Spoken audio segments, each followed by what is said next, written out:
Well, good evening, and thank you all for joining us. I'm Robbie Kelly, one of the 4-H Extension educators here in Elkhart County. And with me tonight, we also have Anna and Steele, so I'll let them introduce themselves. Hi, y'all. I'm Anna. I'm one of the new 4-H Extension educators. So I started in September, but it's good to meet all of you tonight. I'm Steele Graybar. Been here a little less than Robert, but we started an extension about the same time. Glad to be here. So our team's put together a workshop for you that hopefully you'll find useful tonight. And I'm sure most of you have used Zoom by now. So just some housekeeping things. Make sure to use the chat to put questions in. And the three of us will be monitoring that and answering questions as we go throughout the night. We'll have a short PowerPoint slide for you on some things. There'll also be some interaction. This is being recorded, so be mindful of that. So we have some 4-Hers who couldn't make it tonight but want to watch the presentation. So we're going to record that for them. Without further ado, I'm going to share my screen and we are going to get started. So the first thing I want you to do, and hopefully everyone has another device with them or can open up, use your phone or whatever. We're going to play a little bit of Kahoot to have a little bit of interaction.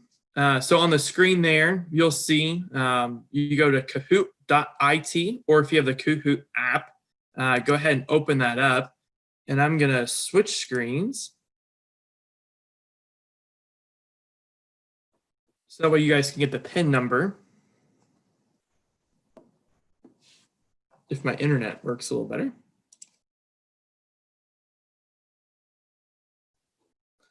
So I'm going to share my screen there.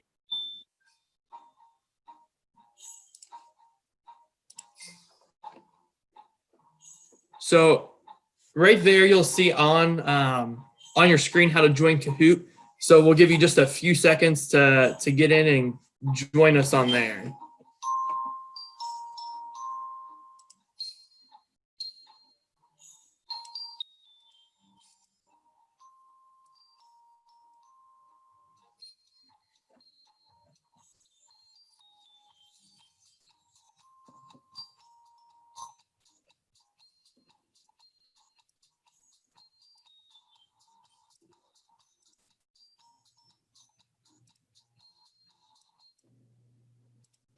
I'm going to kill the sound on my end because it's a little loud.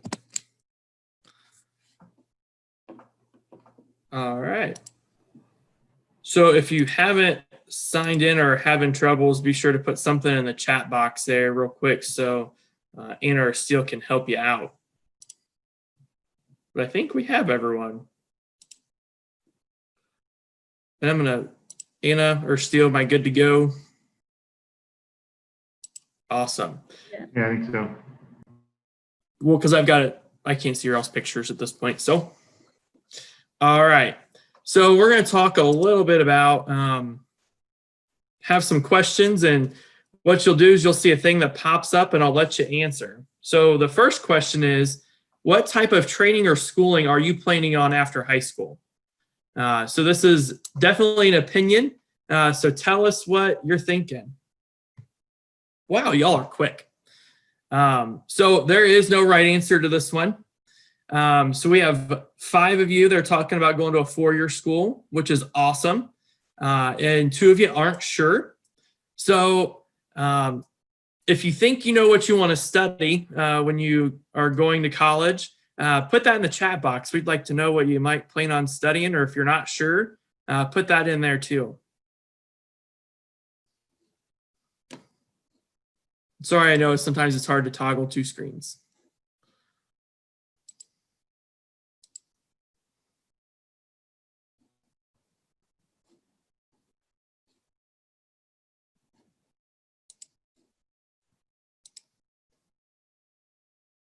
Since that part is hard, we'll just move on to the next one. I see financial planning, engineering.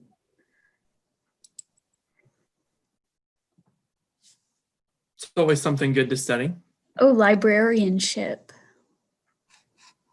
Awesome.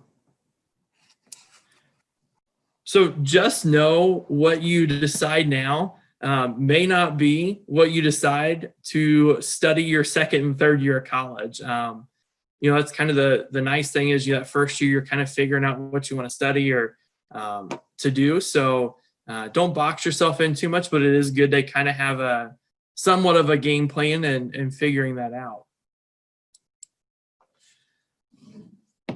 So I'm going to ask you, what are some ways to pay for college? So what are some ways that you can pay for college?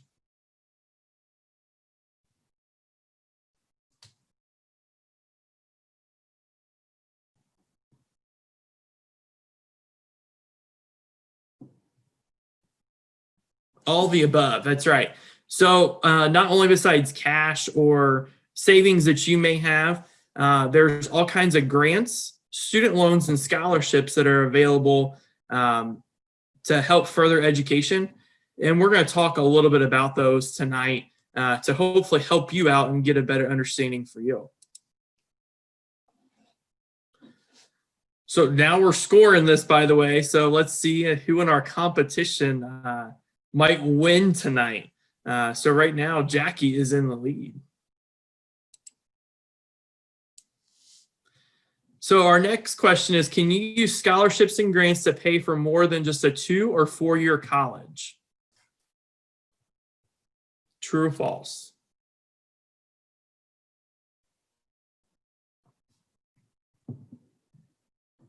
The answer is true. So sometimes people might go to school for a year or 16 months to get a certificate, whether they're learning to do plumbing or heating and air or all kinds of different things, a beautician, mechanics. You can use that to pay for more than just a 2 or 4 year degree.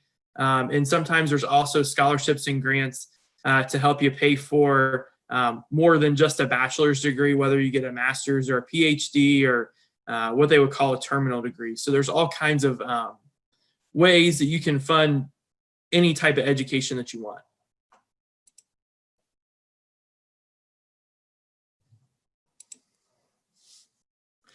True or false? Do you have to pay back scholarships? Well, you all are on that tonight. So you don't have to pay back scholarships, and that is exciting, right? Because everyone loves free money, especially when we talk about college. It's super expensive depending on where you go. It just costs a lot of money for things that we may not even think about. Nana's going to talk a little bit about that later. But, scholarships are a great way, even if they're small, to help make an impact for later.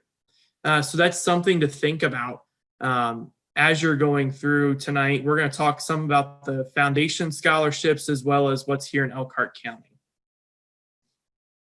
as well as other resources where you can go look as well. All right. So the top 3 didn't change very much. Still got a pretty tight 3-point difference. So we'll see what happens on the next question. So 5 of 6, do you have to pay back grants?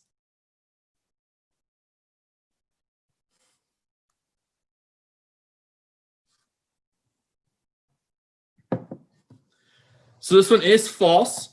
90% of any grant that you get is a great way to also fund education and one that you don't typically have to pay back. So 6 of you are right.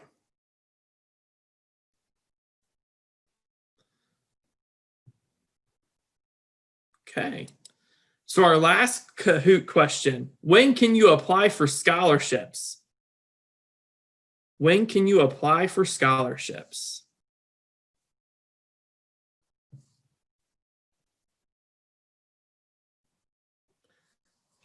Awesome. So it does depend upon the year, or depends upon the scholarship, I'm sorry. Some scholarships, like our Indiana 4-H Foundation ones, you can start applying your junior year.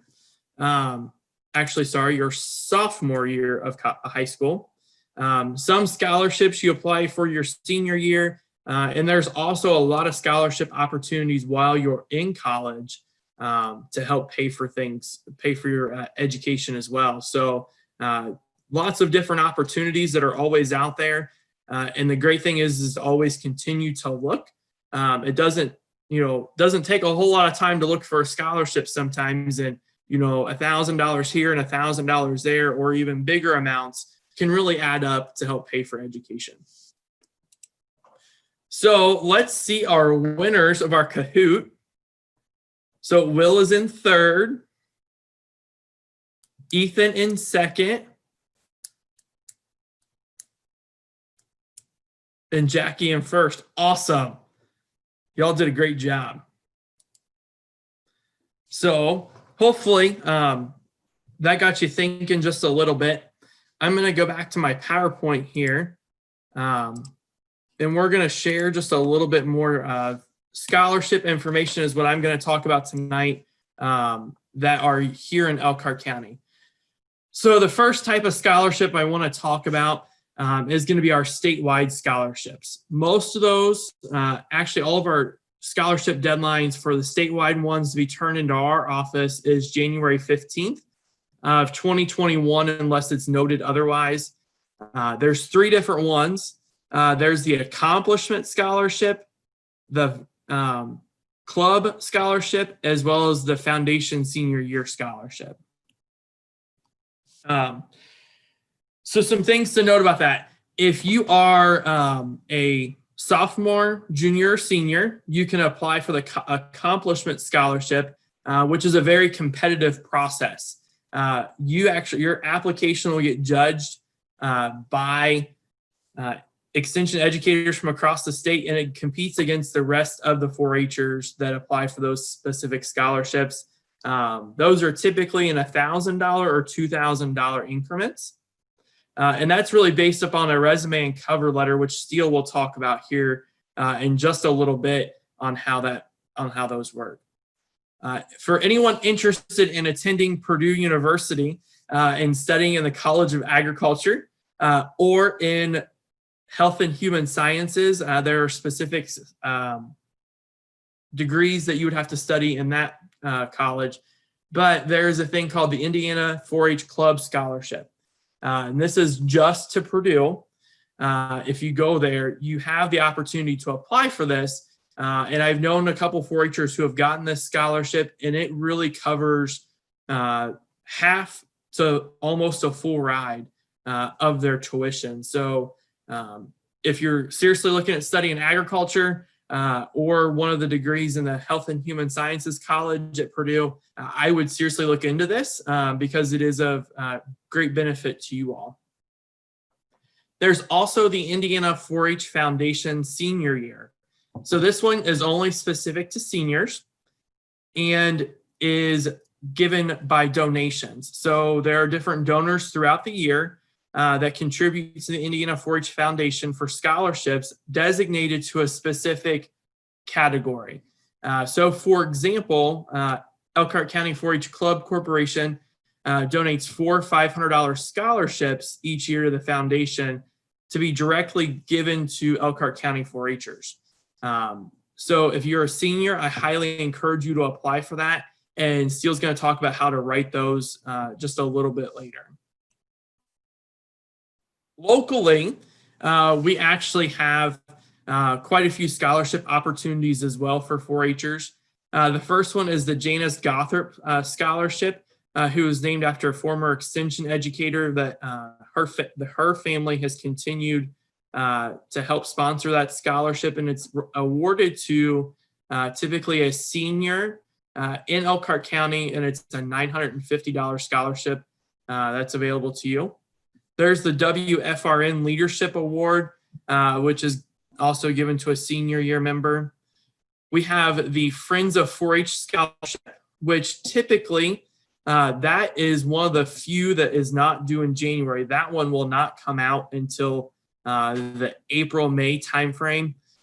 This one is $1,000, and the amount we give out is based upon how many donors have given to that over the year. Typically, it's ranged from either 15 to 20 a year.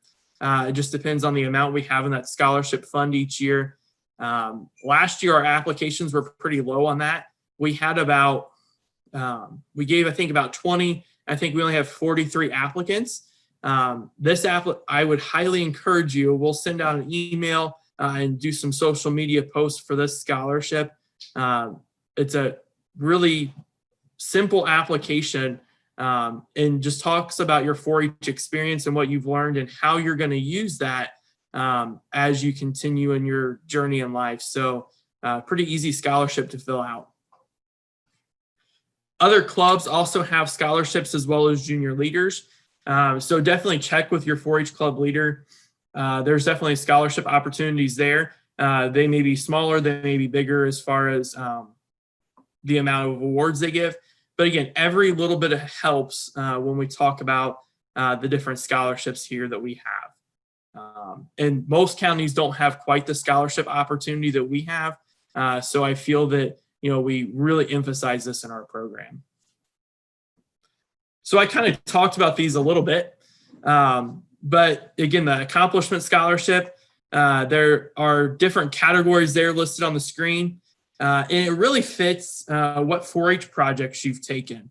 It is really easy to transition it into. So say, for example, you were in a livestock club. You may be applying for the animal science scholarship.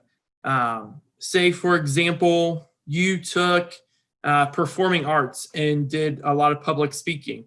That communications piece could be one that you apply for. As well as there are foods and nutrition science. So if you've taken a foods project or been on the healthy living team, you can work into applying for those scholarships there. The club scholarship, again, just highlighted. You can see on the screen there the different degree paths in the College of Health and Human Sciences that you have on there that you can participate in. Again, this one is only for Purdue. The other scholarship that I just talked about can go anywhere. The club scholarship is specific to Purdue. So please be aware of that. And if you need more information on that, let us know and we can pass it on to you. The foundation one, again, is eligible to any senior. And this can be used for any kind of post high school education. So we've had some people use this when they've gone to a trade school to learn a trade. And so again, it doesn't have to be used just for college. So that's something to think about. We had a person who got their beautician's license by using this scholarship and helped pay for that schooling. So again, lots of opportunities, whether you're going to college or not, even trade schools, we can help you out there. And I did get ahead of myself on these slides, so I apologize for that. But again, Janis Gothrip, eligibility, you have to be a graduating high school senior, and you need to have either been your 9th or 10th year of 4-H is currently what they really look at there. Friends of 4-H, I mentioned that again.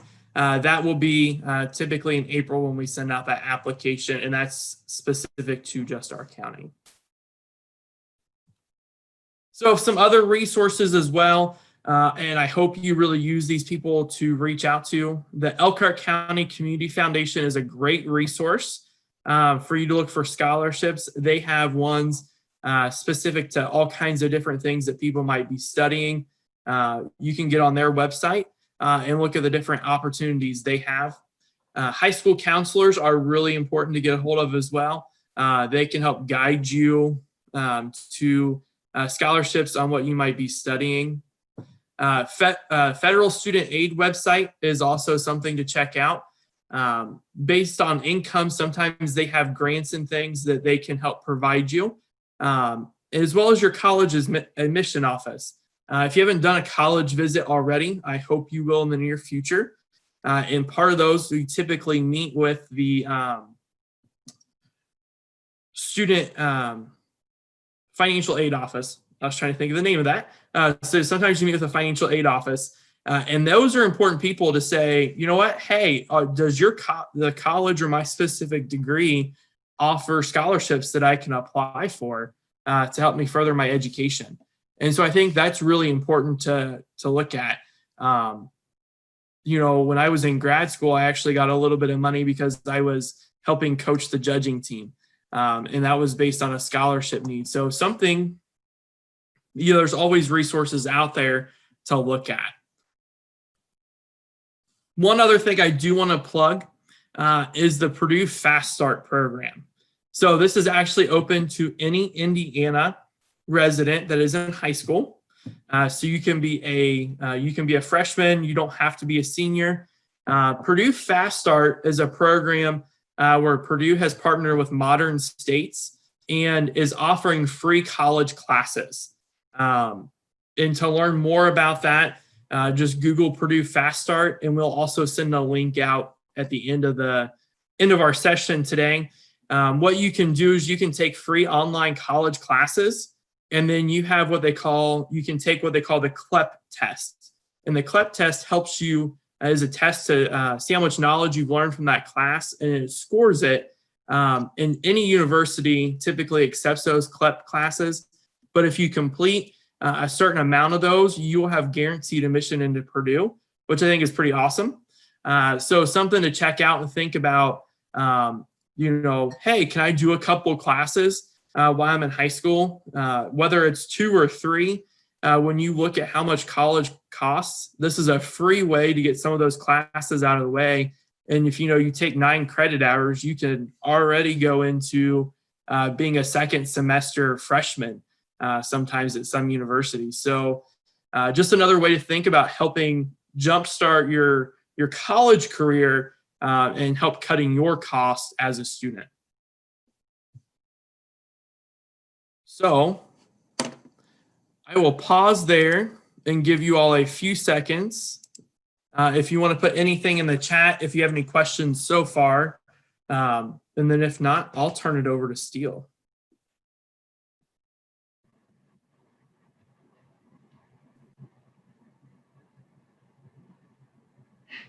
Robert, if I'm a sophomore, what scholarship should I be paying attention to the most right now? So if you are currently a sophomore, I would go ahead and start applying for the Indiana 4-H Foundation accomplishment scholarships.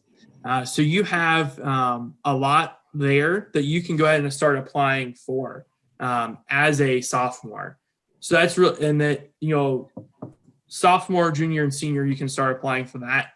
I would, if there's a university you're particularly looking at, maybe go ahead and start doing a college visit to them, have a conversation, because once in a great while, they may go ahead and grant you a scholarship early on. But the big one for 4-H is that accomplishment scholarship to pay attention to. Great question. I have another one, I guess. If I wanted a copy of this information, how would I get that? Awesome question. So I'm going to show you here in just a little bit. Everything is actually listed on our extension website. All of our scholarship applications are up there, as well as a help guide that Steele will talk about. And then I can show on my screen when he tells me I need to. That'll show you what the help guide looks like. That'll have all the information about the 4-H scholarships to apply for. And obviously, feel free to reach out to any of us. We'll be happy to answer those questions and guide you in the right direction. We've also been known to help people edit scholarships, prepare for scholarship interviews. We're here to help you all be successful. All right. Anything else? Just in general, right? January 15th is a good target date to have most of the scholarships done. Not all of them, because Friends of 4-H we know is later, but pretty much the rest of them. January 15th is when you want to have it done, especially if you want any of us to look at it. You want it done by then. Absolutely. All right, Steele, I'll turn it over to you. Great. Well, welcome. Thanks everybody for being here. My first, there's the peanut butter and jelly slide. Let's go to that. That's a good picture. So I'm going to just start by talking about a resume and cover letter. And I guess the easiest way for now is I'm going to ask some questions, and I want you guys to tell me what you think your answers are in chat. Oh, looks like we do have a question. What grades apply to Friends of 4-H? That is seniors. That'll be seniors only that apply for the Friends of 4-H scholarship. And that's the one that Robert talked about. We had maybe 43 applicants last year, and we gave 20 $1,000 scholarships out. So definitely recommend that. Very, very good odds. So if you're here, you have a leg up on that. Definitely encourage that. If you have questions, I'm checking chat, so you guys are fine. I'll answer them. I don't know where Robert went, but we're okay. Just so you know, Robert taught this program before I did for a few years, and then I kind of have done it the last couple of years. And this year we've reformatted it a bit into a college and career readiness program because we realized that there's a lot of overlap between applying for scholarships and applying for jobs, as well as what Anna's going to talk about, living on your own. So we kind of restructured this, and we hope it's been beneficial. So my first question, though, for you guys, and just write your answers in chat, is how many pages do you think a resume and a cover letter should be?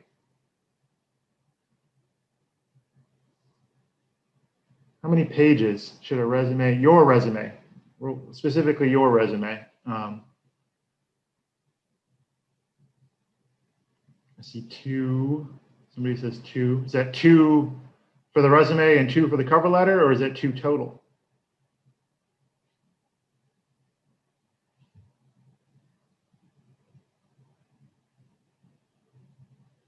Other guesses? 3.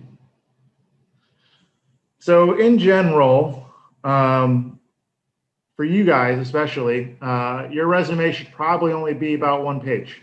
And when I say 1 page, I mean the front. I don't even think you need to go in the back. You can probably, but 1 page really. And the reason why is going to come up here soon. Cover letters also should be about 1 page. For me personally, if I was doing a resume and cover letter, it would be maybe 1.5 pages, maybe, but I wouldn't want to go into 2 pages. It's just too long. So you want to keep your resume and cover letter to 1 page for applications and jobs that you might be applying for, at least until you get some more credentials, more experience, etc., to put on there. So this leads to my next question, though. How long does the average employer look at a resume? How long? How long do you think, if I was looking at your resumes, how long do you think I would spend on them? Well, maybe I'm a bad example. Average employer, I would be nice. I would look at them thoroughly. but the average employer, how long? Okay, 1 minute, 10 seconds, 30 seconds. Those are pretty good. The average employer is going to look at a resume for about 6 seconds, 6 to 7 seconds. So I know that seems really short. It is really short. But most of the time, an employer can tell within 6 to 7 seconds whether or not they're going to put this application in the, we're going to look at it again pile, or the, nah, this isn't going to work pile. So I think school administrators may look at things a bit differently, but this is just average employer that I'm talking about. And when you apply for scholarships, 4-H scholarships, the educators that will be looking at your applications will spend more time on them, trust me. But average employer is 6 seconds. So what does that mean? So for me, that means that you need to make sure that when you're structuring your resume and cover letter, that the most important stuff is at the top, because we all start when we're reading documents at the top, right? And you want to make sure that within 6 to 7 seconds that they are able to identify whether or not you go in that pile that you want to go in, not the negative pile. So what do you think the purpose, and I kind of gave you the answer, what do you think the purpose of a resume and cover letter is? Go ahead and write something in chat. What do you think the purpose of a resume and cover letter is?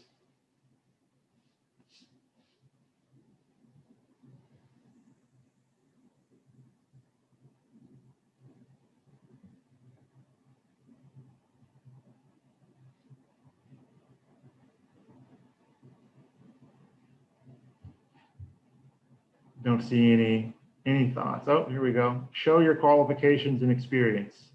Yeah. Yep. That's good. Any other thoughts from folks?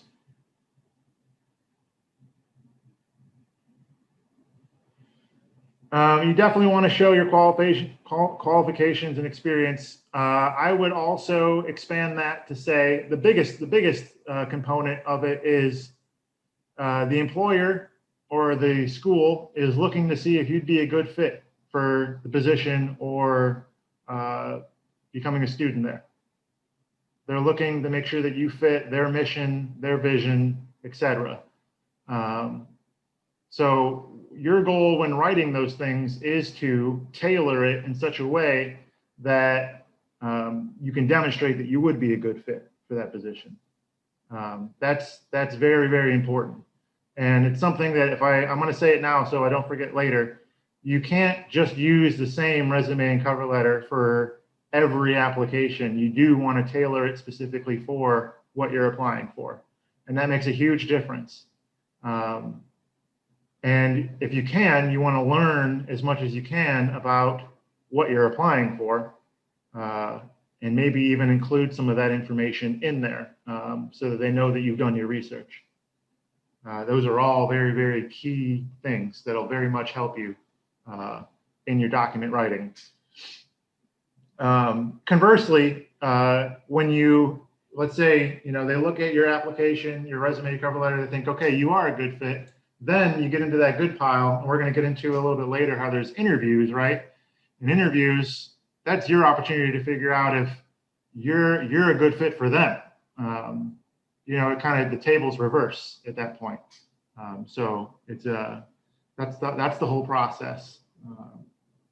So I said earlier on your resume and cover letter, average employer looks at it for 6 or 7 seconds. You want to put the most important stuff at the top. What are some examples of things that should be at the top of your resume and cover letter?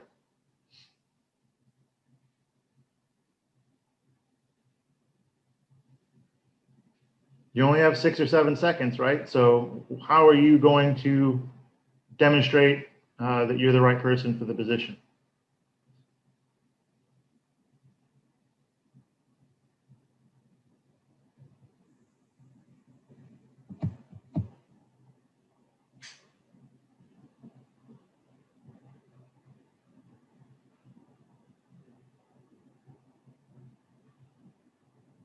I'll give you one example, and then please feel free to write in chat. But the very first thing I believe should be your name, right? You want to make sure they know your name and how to spell it and who you are. So that should be the biggest thing on the page, in my opinion. That's debatable, but when I look at resume and cover letters, I want to know your name, and that's the only way I'm going to remember who you are when I look at the rest of the document.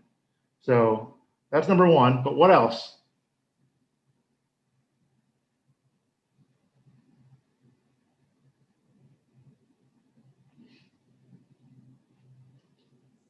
I'm not seeing anything. So your cover letter is going to be the first thing that they see. It's the cover letter. And I think the most important thing about the cover letter is you got to make it interesting. You gotta set yourself apart. It's, I said this when I taught this in person, it's sometimes very difficult for people to brag about themselves, right? You don't want to. You're mostly humble people, right? A cover letter and resume is not the time to do that. If there was ever a time to toot your own horn and talk about how great you are, it's on a cover letter and resume. Okay, so set that notion aside just for that. You know, make sure that you are really talking about how great you are on a cover letter and resume. It's okay. Trust me, it's okay. That's the time to do it. With your cover letter, you want to tell a story. You kind of want to catch their interest, have a hook, something like that, that sets yourself apart from other cover letters.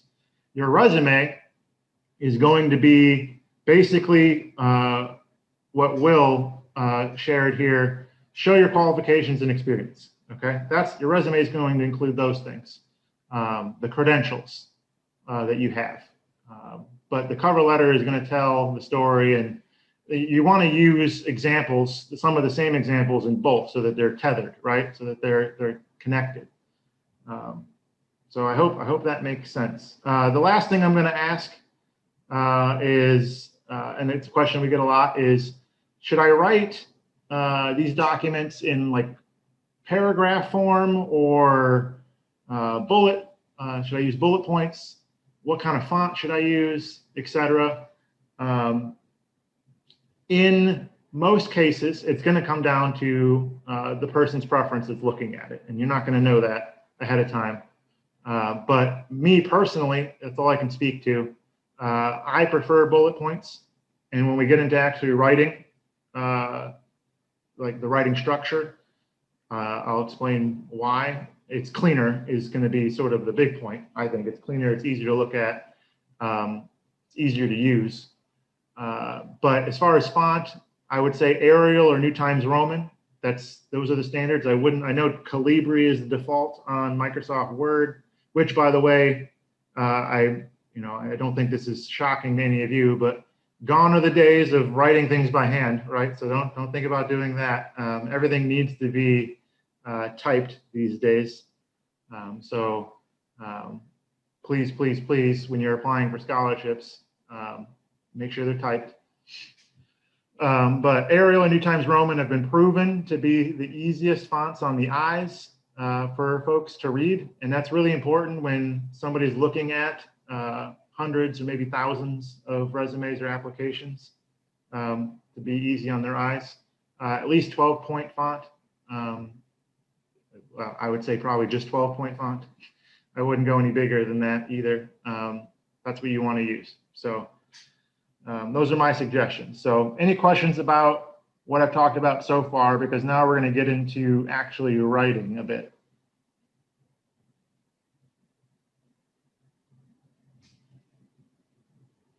Okay, Robert, if you could, we have some resources for you that you can download tonight.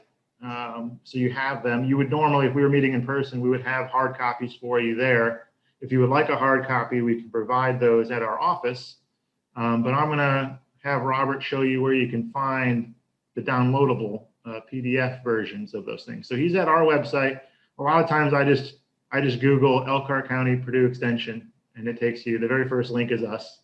It'll take you to this page. Then I go to youth. Yep, just click youth.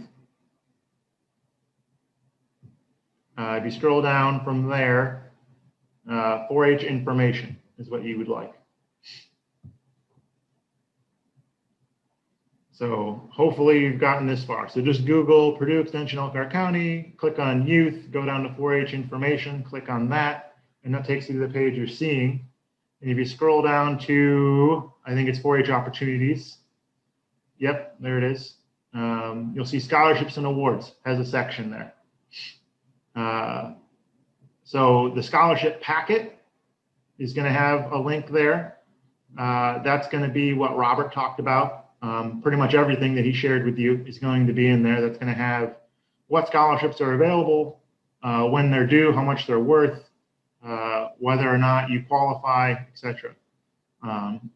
That's a very important document. And then the help book is the other one that I would like you to use tonight. We're going to use it for our writing activity. So please make sure that you download that PDF because we're going to use it in just a few minutes. And actually, I'm going to walk through it now. So I would like it if you could follow along. The other thing, just real quick, Robert, back on the website, question that comes up is how to submit applications. If you see right below the help book, for all of the state scholarships, there's a link there that gives you instructions on how to submit those online. For the county scholarships, which is going to be like your Friends of 4-H, Janis, Gothrip, junior leaders, etc. They may have some different rules or guidelines as to how to submit those. They're going to be different based on the scholarship, but all of the state ones are going to be done using those instructions. So I wanted to point that out as well. So hopefully by now you've pulled up the help book. If you haven't, or if you're having any problems, please let me know in chat and I can talk you through it again. But you should be able to, you should have downloaded it, and then if you could open it. Just put the link there. So just scroll down to the under opportunities, scroll down to the scholarship, and then find the help book. Yep, great. All right, so he has it open there. I'm just going to give you some highlights. You can definitely read in more detail on your own. But right there on page 2, where his mouse cursor is, that's our information. So if you were wondering how to get a hold of us, any of us, that's our office address. That's our phone number. That's my email, sgraybar@purdue.edu. You can call that phone number, ask for Anna, ask for Steele, ask for Robert.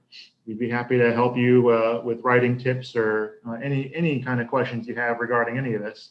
Or you can just email me, sgraybar@purdue.edu. So there's that. If you could go down to like page 4. So Robert talked about the accomplishment scholarship a bit, and he gave you some examples of things that maybe you could do in 4-H and what that would fall under as far as a category for accomplishment scholarships. So I'm just gonna go back to that for a second.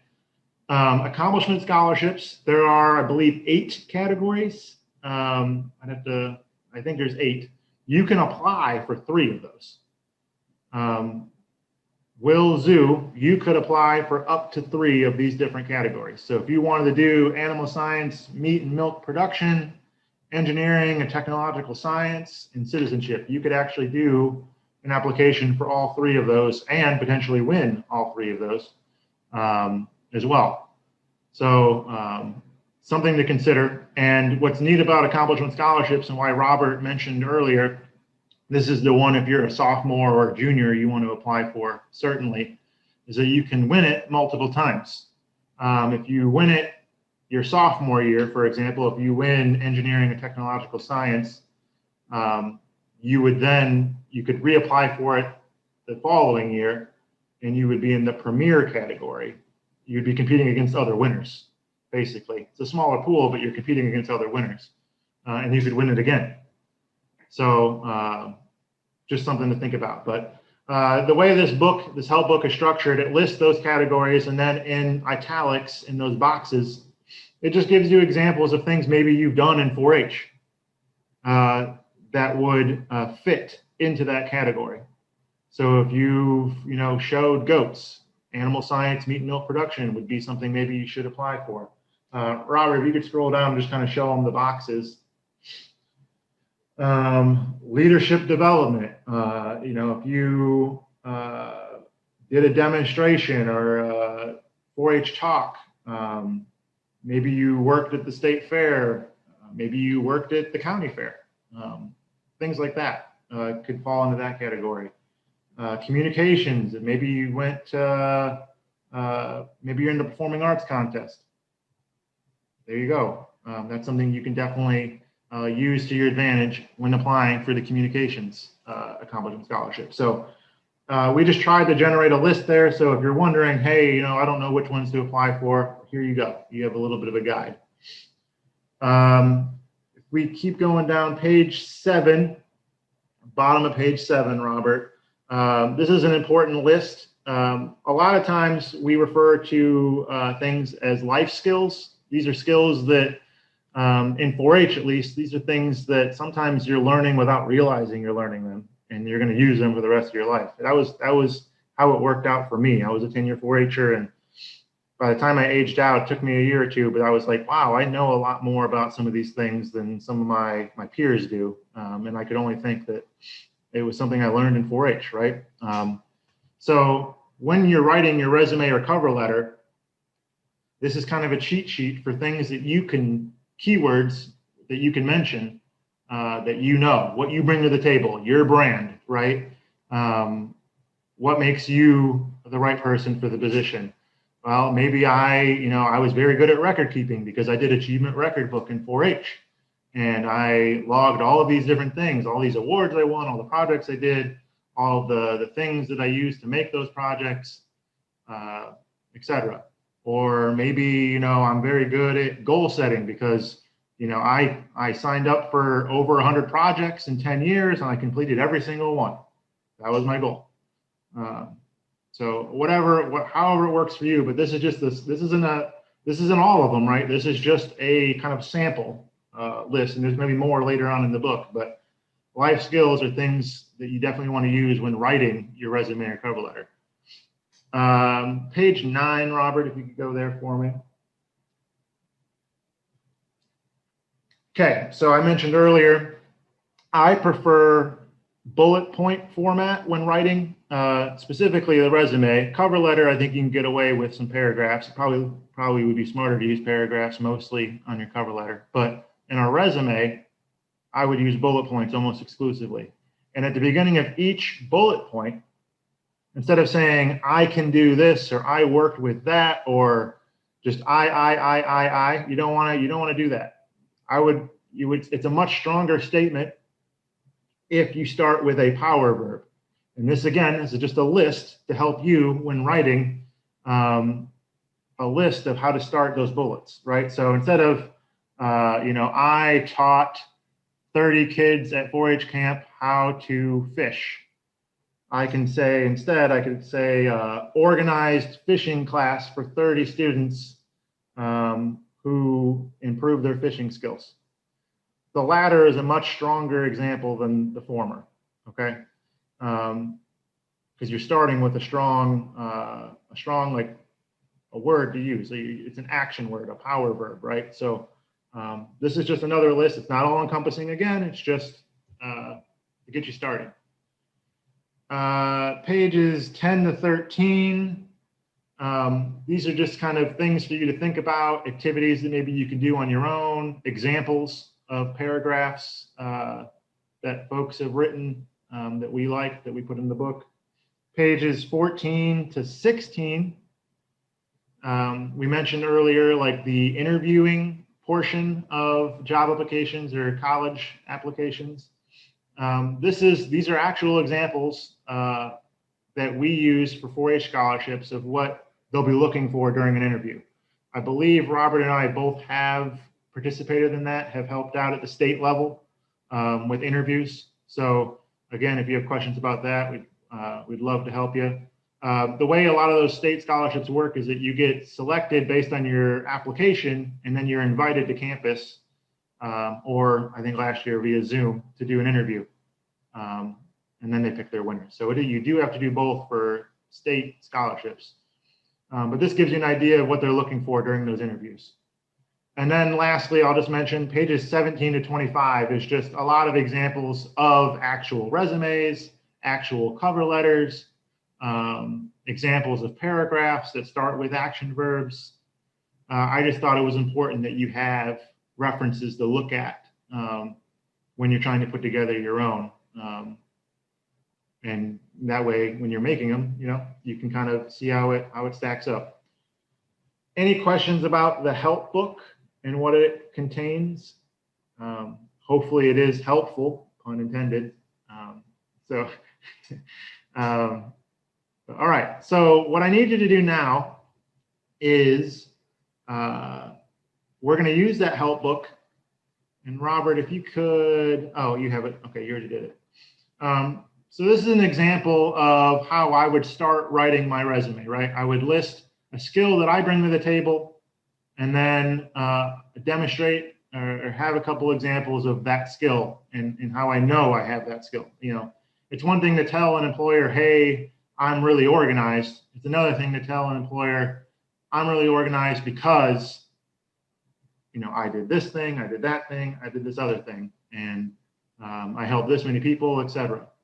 So what I'd like you to do is if you could get a scratch piece of paper and a pencil, and go to the next slide for me, Robert. You'll see there at the bottom, I want you to think of a life skill.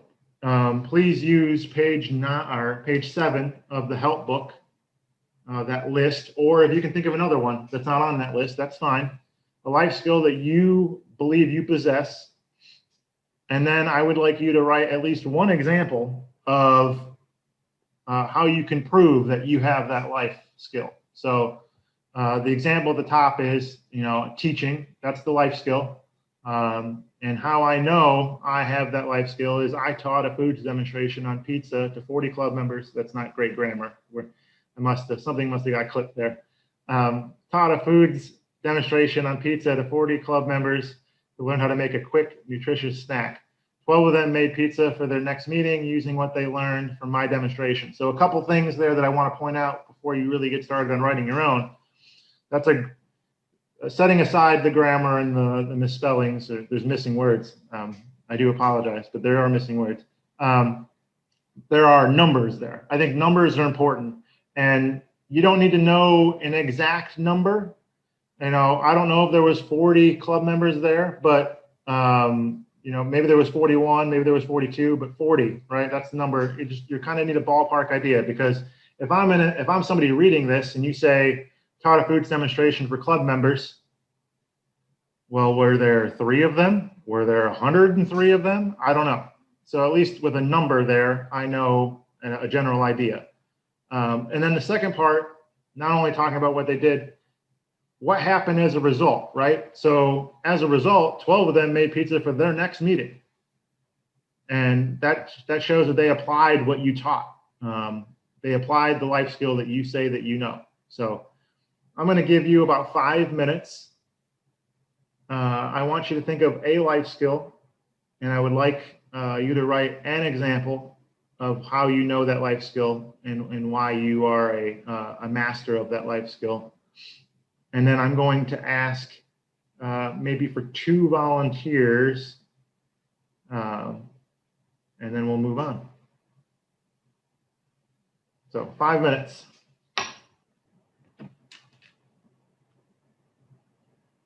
And if you have questions, feel free to type them in chat. I don't know, Robert, my next slide, I think might have more examples of life skills. I can't remember. Yeah, so in addition, well, some of them overlap with the book, but just another about a dozen or so life skills.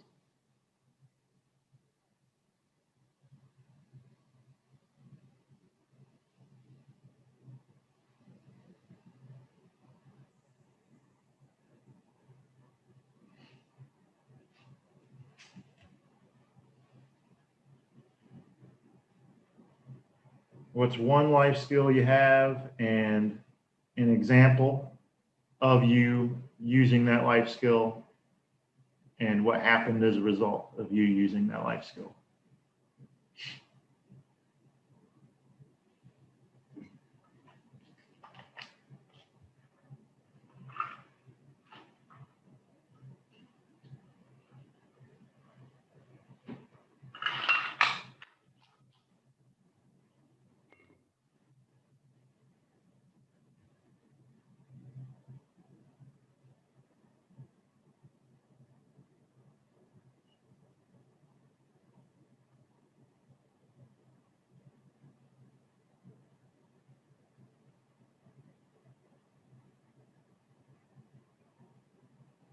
About 2 more minutes.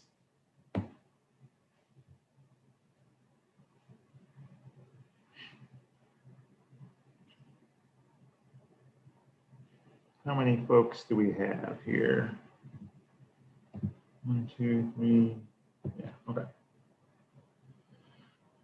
And just so you know, if we don't have 2 volunteers, I will probably just call on 2 folks. So be prepared. Okay, I have time up over here. So would anybody like to maybe turn on their camera and turn on their microphone and let me know what you put together?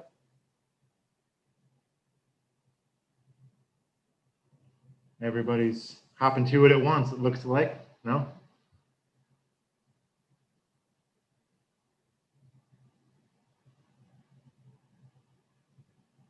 Last call. Oh, here we go.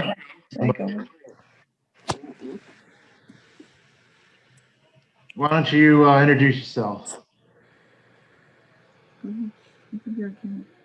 Okay, I'm Will Zhu. I'm a senior and I go to Concord High School. Okay. What tell me about the life skill and the example that you put together. So my life skill was the problem solving and service learning. And what I did was I raised money for a charity and ran a 5K for that.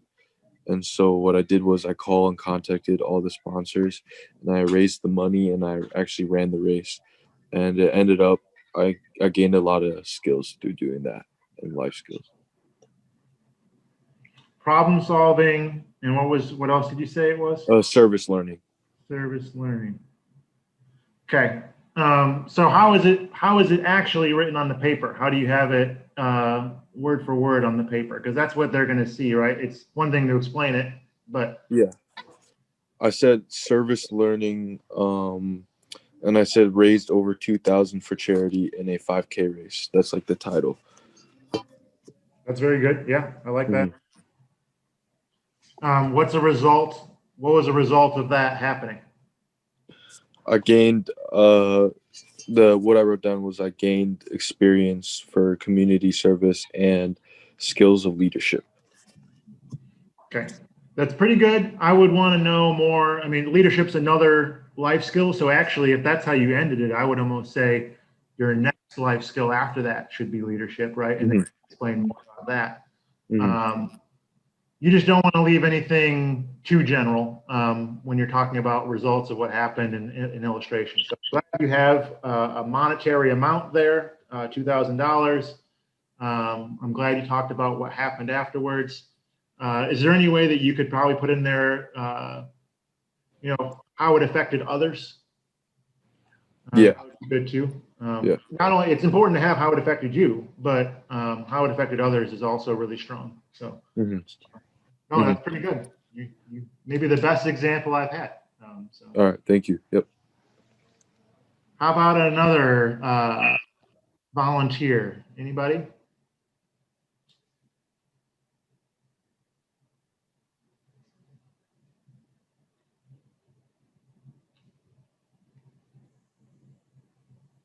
How about Ethan Cash? We have a couple Ethans, but I'm going to go with Ethan Cash. Are you able to share what you wrote down?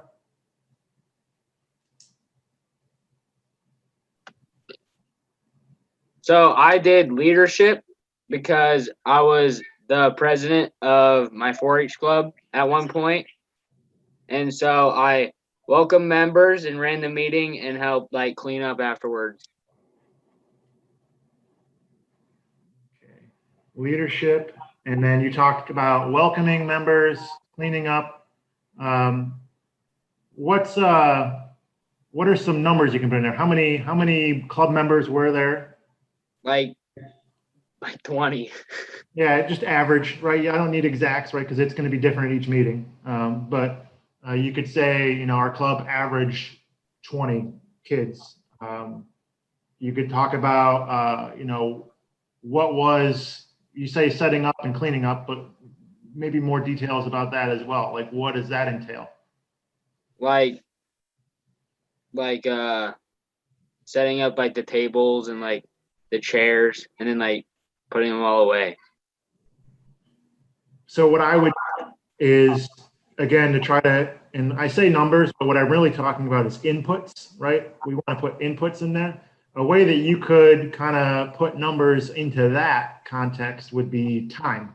So hours. Maybe you talk about how many hours you spent over a year setting up and cleaning up. And then you talk about what you did during those hours, right? Again, because then you can say, I don't know how many meetings you have, but if you met 6 times a year, and maybe it took you an hour each meeting, that's 6 hours of setting up and cleaning up. And I think that's a lot stronger than I just set up and I cleaned up, right? So try to figure out how to incorporate numbers into it. And then the last thing, it's kind of like what I asked Will, what was the result? What's a way that we could put in the result of what you did in there?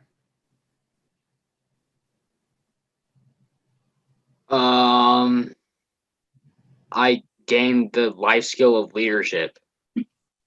Okay, well, how are you going to use that? How are you going to use that, Ethan? How am I going to use that? Yeah. By being a leader in other things. What are you? It doesn't have to be something you're going to do tomorrow, but what? Like what?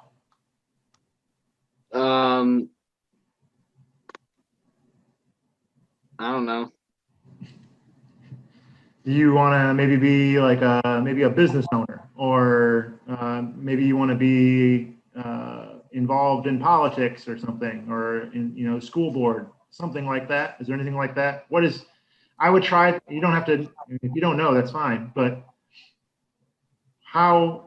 Come up with an example of a potential way that you could use the leadership skills that you've learned in the future. Like running a business or something.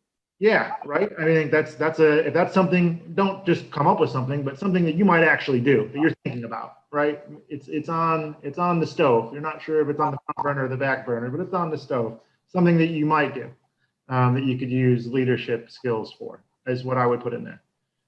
Because that's something that, as somebody who's looking at a resume or cover letter, I would want to know is, okay, well, he did these things at a club meeting. Okay, is this it? Is it over now? How are you going to use it, in the future? So think about that. You don't have to tell me right now, but that would be important to see there. Okay, but other than that, it's really good. Thanks for sharing. All right.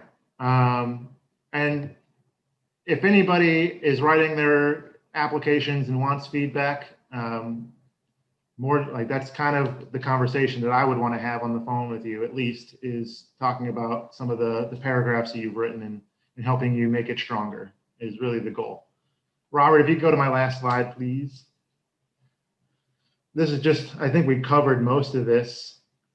Just kind of a general tips. So yeah, center your name and address at the top, use a professional and consistent format. We talked about that.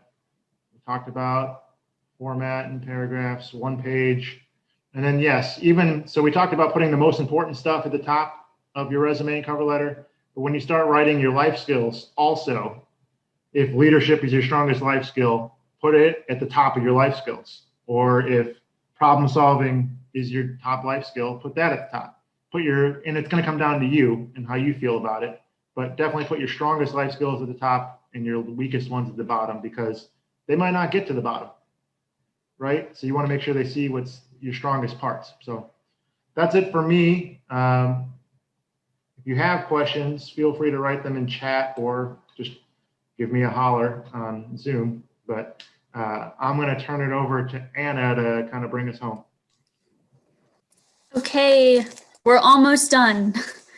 I know it's late and you've probably been online all day for school. One thing I wanted to add, if you're thinking about applying to those scholarships this year, we're pretty far into December and they're due on January 15th. If you know you're going to apply this year, get those reference letters going, because teachers and others who you might want to write them for you are going to be on break. So you would want to start sending out requests for your reference letters this week so that they have time after the break before they're due. You don't want to send those the day before they're due. So the last thing we're going to talk about tonight is budgeting and paying for things. So I graduated from college in 2019. So and then I lived at home for a year doing an AmeriCorps program. So I am now living on my own for the first time and paying for things I did not know you would have to pay for. So we're going to do a little bit of an activity today. So grab another piece of paper and a pencil. You can go ahead, Robbie. And then you're going to just number on your paper on the lines or on a blank sheet 1 to 13. We're going to do a budget activity, and this is going to be our budget. So we're going to write down costs on each of those numbers. So I'll give you about 20 seconds to number your paper. And you can give me a thumbs up on the reactions when you're ready.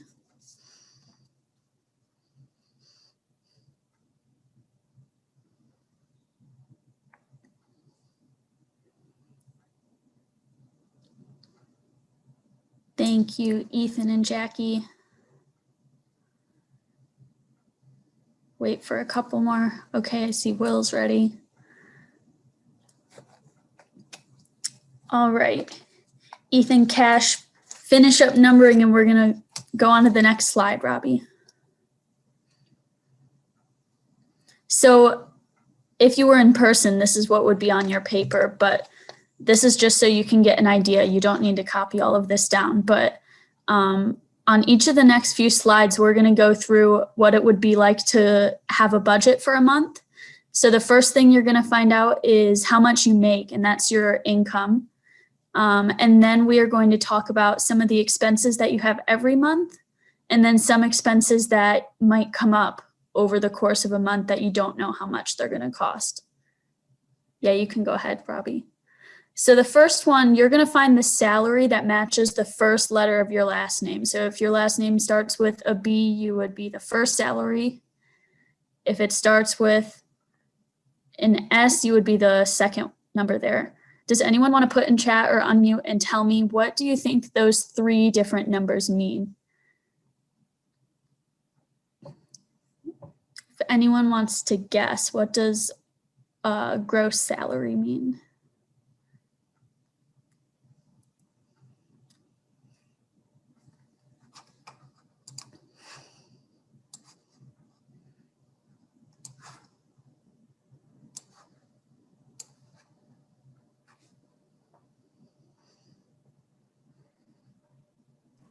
All right, I'm going to call on somebody. Let's, I see. You have a message.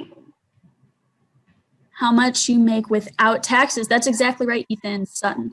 So your gross salary is how much money you make without taxes. That's usually what is in your job description. So if you get a job at the local vet's office and you're going to be the receptionist, and they say, if you're hired for this job, you're going to make $40,000 a year. That is your gross salary. That's how much you are getting paid on paper, but that is not how much you will find in your bank account. The next number is the net salary. And as Ethan kind of hinted at, your net salary is how much you make after taxes. So after your benefits, and so benefits might be like at Purdue, I get health benefits and retirement money put away before I get paid. And then I also have to pay taxes. So if your job description said you would get paid $40,000, you might only get $30,000 in the bank. Can you all drop one thing that you think taxes pay for in the chat?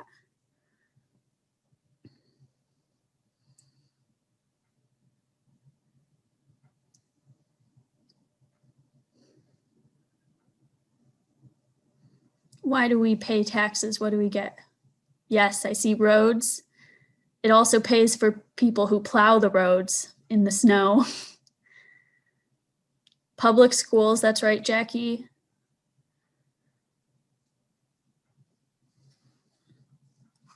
Yep, government services. So anything like police, fire, first responders, it pays for a lot of times, depending where you live, it might pay for trash collections and sewage. It pays for schools. You mentioned that. It also pays for, in part, 4-H and the county extension. That's right, Robbie. So if you are in 4-H, you're benefiting from some of the money that gets taken out of your paycheck and those taxes. So the last number there is just the net. So your money that you make after taxes divided by 12. So go ahead, Robbie. On our budget, next to number 1, put the number that you have that goes with your last name. So that is going to be your salary for our game. All right, go ahead, Robbie. So on line 2, you're going to pick your housing. I'm going to give you about 10 seconds. Each month you have to pay for your housing, whether you're renting or if you're paying a mortgage on a house. That means you borrowed money to buy a house. So you have to pay that back every month. So go ahead and pick how you would like to live right now in our game, and then write the number next to line 2.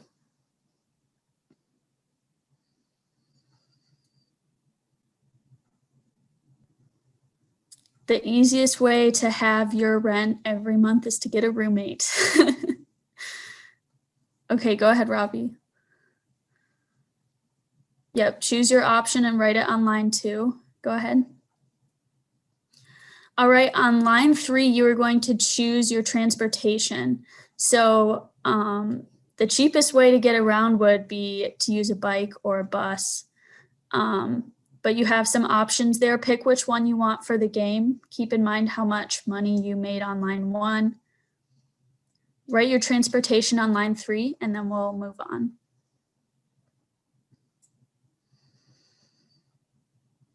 Go ahead, Robbie. All right, our last one, I think line 4 is food. So depending on your lifestyle, you can control how much your food costs sometimes. If you eat out all the time, you're going to be paying a lot more than if you eat at home and buy food at the grocery store. So pick how you want your dream lifestyle to be. Write it on line 4, and then we'll move on. Go ahead to the next slide. All right, now you're going to decide, do you want to buy insurance for $350 or do you feel like you can't afford insurance? So pick 0 or $350 for line 5. All right, go ahead. Okay, so this is where you should be right now. You should have lines 1 through 5 filled out. And we're going to go to line 6. This is your total monthly expenses, and you can write total monthly expense next to line 6, and then add up lines 2 through 5. You can use your phone and calculator. So this is how much you pay out every month. This is just a, this is just a game. So there are other things that you have to pay every month. For example, internet, cell phones. I didn't know internet was so expensive until 2 months ago when I had to start paying for it. Other things you might have to pay for are like gas. We just were looking at how much it is to rent a car on here, but we didn't even talk about gasoline or what if your car breaks down. So once you've totaled your monthly expenses, give me a thumbs up so I know you're ready.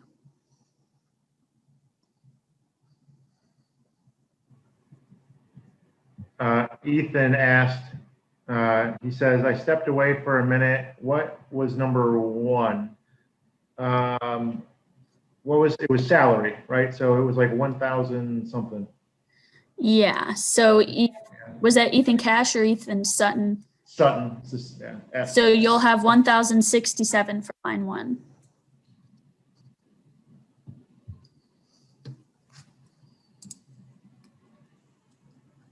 All right.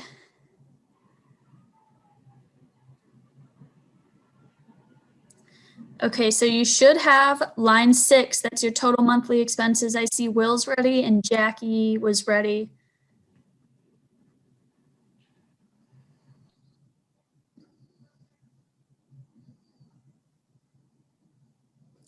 Okay, you can go ahead and calculate line 7. That's just subtracting your total monthly expenses from your monthly income. So subtract the number that you had in line 6, take that away from line 1.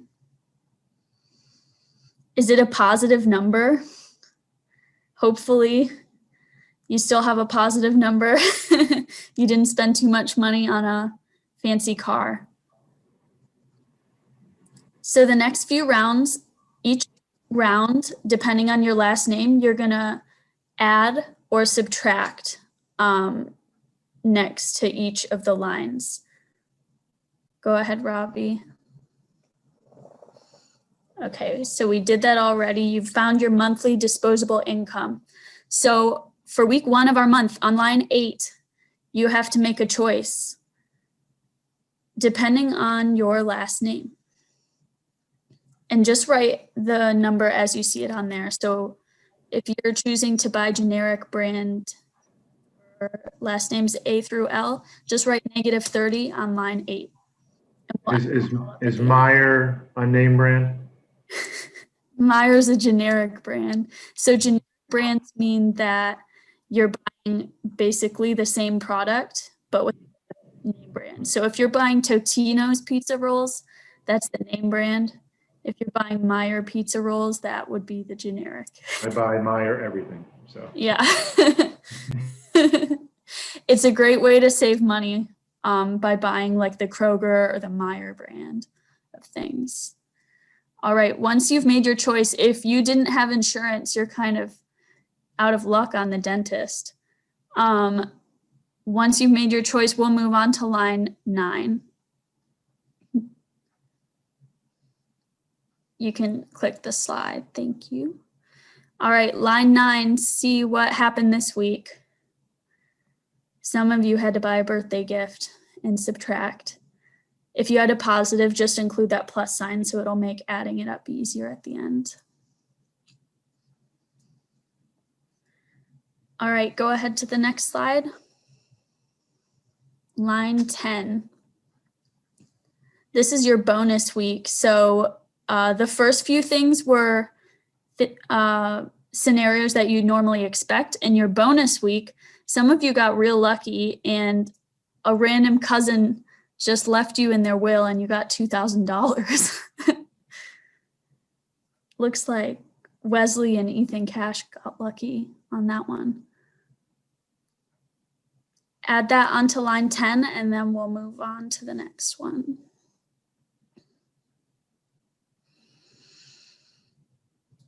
All right, on this one, you've got to remember if you chose to buy a bus, or not buy a bus, to ride on the bus, or if you have a motorcycle, a used car, or a new car. If you don't have insurance and you bought a car, you are in a lot of trouble.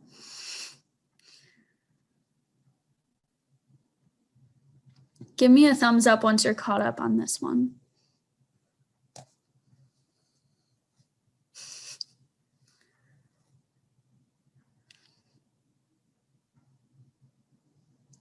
Okay.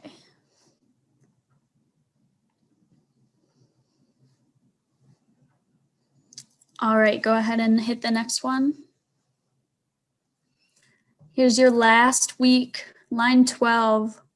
Some of you had to pay the cell phone bill or buy concert tickets. And that is a cheap cell phone bill. Those things can be a lot more expensive than $50 with your unlimited data plans. All right, so once you filled in line 12, we are gonna add this up. Go ahead, Robbie. So we're down on line 13 now. You're gonna total lines 7 through 12. So if you have a negative, you wanna subtract that from line 7. And if you have a positive, you wanna add that up. And give me a thumbs up once you're done, and then put your final amount in the chat. It's okay if you had negative, because this was a unpredictable scenario.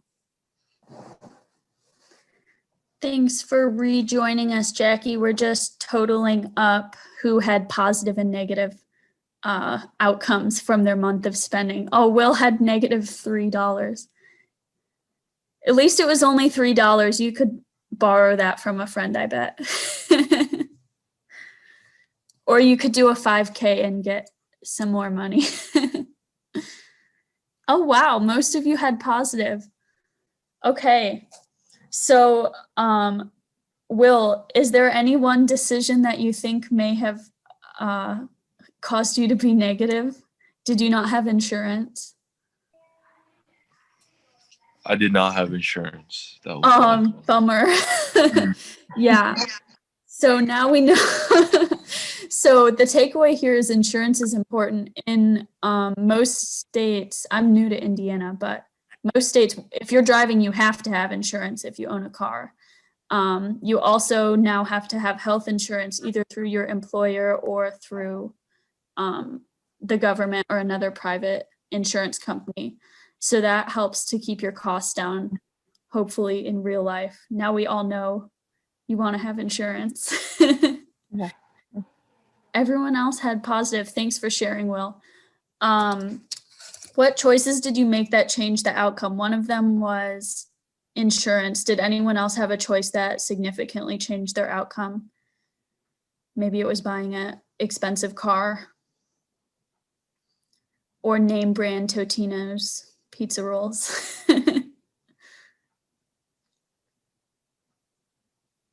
Having a great cousin. Yeah, some of you got really lucky with the $2,000 bonus check. Do you think that this game was realistic? What are some things that were missing from this game? I already mentioned a couple of them, like internet.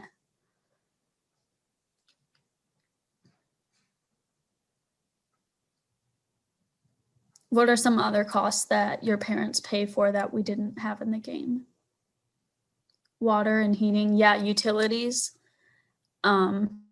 electric, especially in the summer. If you turn your air on, that gets expensive. Robbie, you can go to the next slide. I found some common costs of things. Oh, go ahead, another one.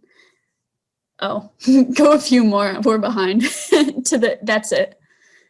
Yeah, Will's right. Things break and you have to pay, especially cars are very expensive. My dishwasher broke last week, but since I lived in an apartment, that was free. If I owned that dishwasher, I'm sure it would have been $100 at least. So these are some things that I found out were expensive when I started living by myself. Rent in Elkhart County, $760 a month on average. So you may pay more, you may pay a little less. Something that's expensive that you don't think about is toilet paper.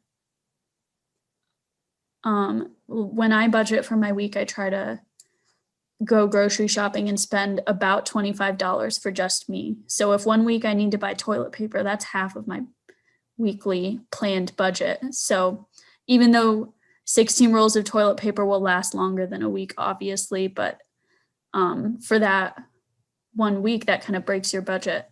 Other things that get expensive are car insurance. If you're under 18, your car insurance is very expensive. In Indiana, it's over $3,500 a year to drive.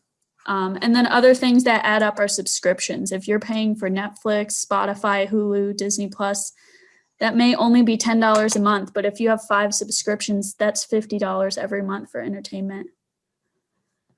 Go ahead to the next one. We're almost done.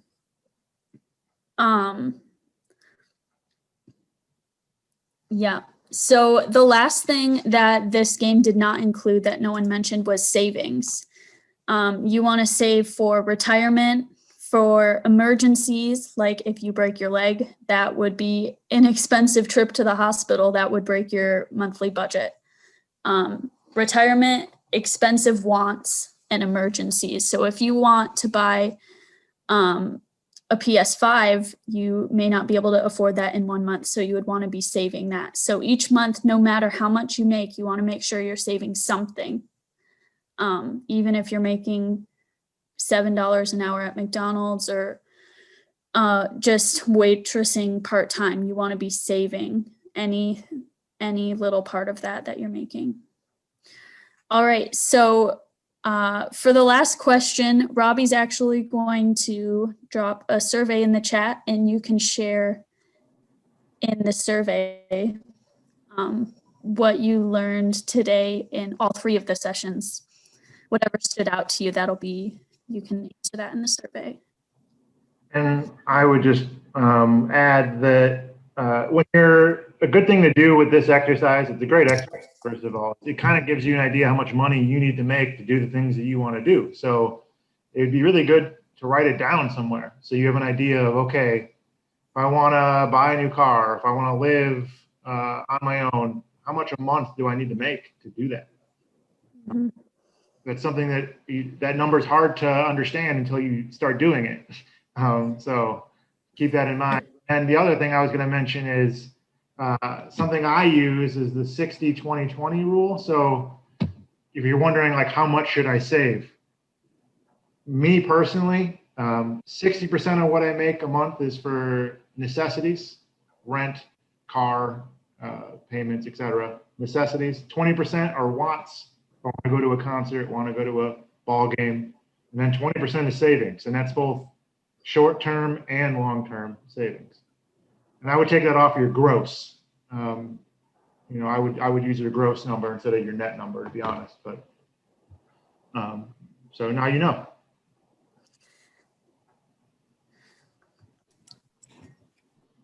Yeah, well, hopefully that gave you all some insight on the scholarships we offer, tips to help you write your scholarship applications, and as well as budgeting and like Anna and Steele both said, definitely start thinking about that now versus later, because you'll be ahead of many people.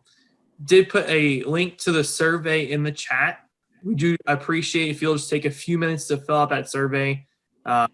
Helps us get feedback on the workshop, on what you learned, as well as helps us think of ways to make this workshop better for 4-Hers.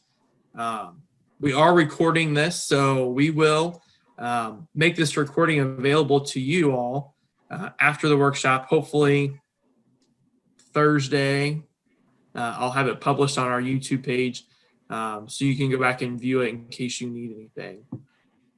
So I just want to say thank you, and I'll ask the educators if they have any other comments for you tonight.